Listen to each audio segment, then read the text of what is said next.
পরিবারের সবাইকে ছেড়ে যখন আমরা বাইরের দেশে পড়াশোনা করতে আসি তখন আমাদের মনের মধ্যে অনেক দুঃখ থাকে। জাস্ট এই টাইপের ভিউগুলাই আমাদের সব দুঃখ কষ্টকে দূর করে দেয়। আসসালামু আলাইকুম এভরিওয়ান, আশা করি সবাই ভালো আছেন। Welcome to my new videos. তো আজকে আপনাদের সাথে আমি শেয়ার করবো যে আমি কোন দেশে এসেছি, বেসিক্যালি তো জায়গাটা কেমন। আমি আসছি ইউরোপের ছোট একটা দেশ মাল্টা। মাল্টা একটা আইল্যান্ড, বাট এটা আইল্যান্ড যদিও আইল্যান্ড, বাট এটা ইউরোপের মোস্ট একটা পাওয়ারফুল কান্ট্রির মধ্যে একটা। মাল্টা ছোট কান্ট্রি হলো, মাল্টা একটা ট্যুরিস্ট কান্ট্রি। আর মাল্টার এমন এমন ভিউ আছে। আমি যেখানে আজকে এসেছি এটা হচ্ছে, জায়গাটার নাম হচ্ছে সেলিমা। তো সেলিমাটা হচ্ছে টোটালি পর্যটক দিয়ে ভরা থাকে most of the time.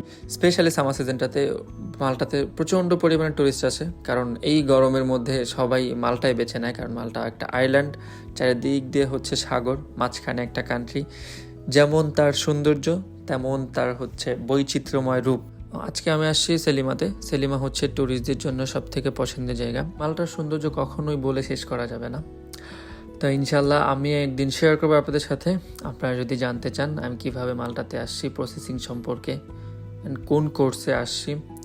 So আশা করি সবাই ভালো থাকবেন, সুস্থ থাকবেন, দোয়া করবেন আমার জন্য। দেখা হবে নতুন একটা ভিডিওতে। সেই পর্যন্ত সাথেই থাকুন, ভালো থাকুন।